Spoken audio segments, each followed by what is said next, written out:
Hey everybody, thanks for watching. I want to walk you through the installation of a Sidekick fuel tank by Titan Tanks. We have partnered with Titan Fuel Tanks for this tank. I've got a 20% discount code for you at Titan Tough. You'll see that on the bottom of your screen. They're only $335, and your cost with this discount of Titan Tough brings it down to $268 plus tax. Phenomenal deal.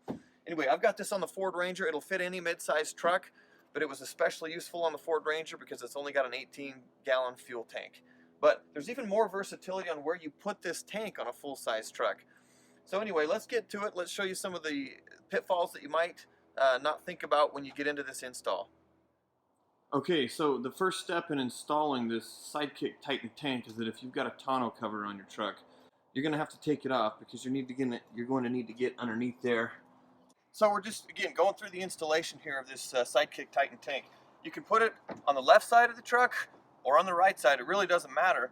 I'm going to choose to put it on this side because this is where my gas tank is at. So if I run out of fuel or I get low, I want to be able to put that hose right in here on the right side of the truck.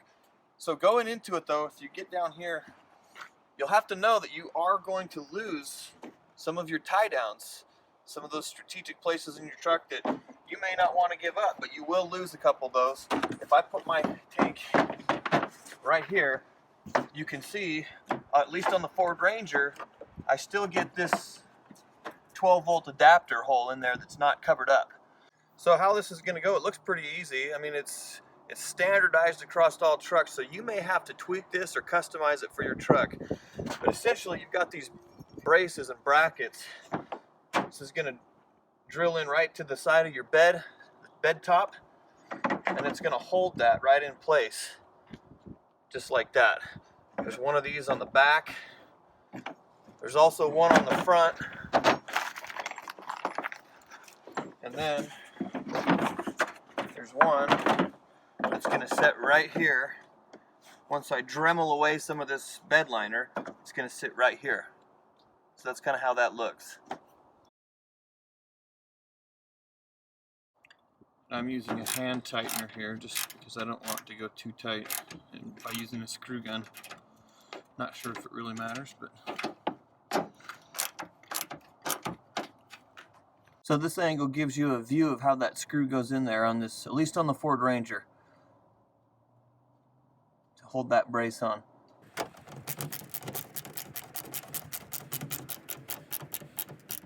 In hindsight, I think some sort of a washer or some Loctite or glue on some of these screws would have been a good idea, because I do a lot of off-road trails and horrible trails and roads to get back where I hunt. So we'll see how this goes, and if I need to adjust it and customize it for the Ford Ranger and my particular truck, that's what I'll have to do.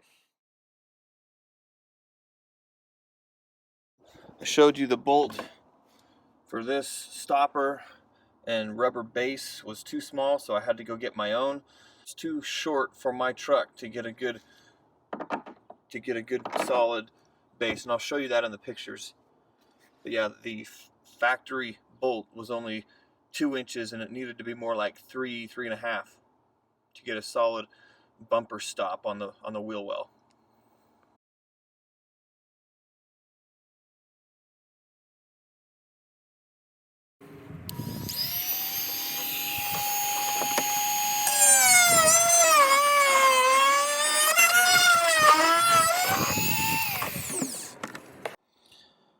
So we're getting so close here, but now I have another problem. I've got a big gap between this plate and the bottom of the bed down there below that hole. See? So the screws I have, in order to get it to sit tight, it's not going to work. So I'm going to have to figure out something else. So now I've got my hole drilled out down here. We'll see if I can get this bracket to fit in here better.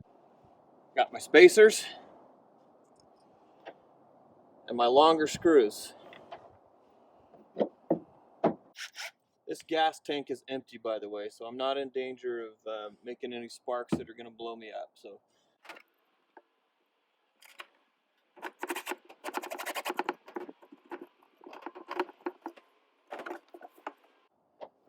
I'm going to end up putting a a piece of wood or something back here to make sure that this tank, because it wants to sway over, because there's some gaps and spaces here between the tank and the bed. So in order to keep this right on that spot, I'm going to put a block of wood or something back here that makes sure that that tank holds straight up and down and on that brace. So the last part of this installation is making sure you install the ground wire. So they give you the ground wire. You've got a little very small screw that goes right in the top of the tank here. Anyway, there's a grounding rod that goes through the length of this tank underneath right here. There's a rod that goes all the way through this tank, and anyway, this will help eliminate any risk of static electricity buildup when you're using this tank. So very important that you install that grounding wire. And that is it, folks. Now the last step is to actually go, you got to test this tank. You got to fill it with some fuel, make sure there are no leaks whatsoever. So make sure you follow those instructions when you purchase yours. There you go. And as one point of follow-up, the best part about this is I got my tonneau cover back on. So in my tonneau cover, this little latch right here just slips down and just barely comes. It couldn't have been any closer. Woo! Love it.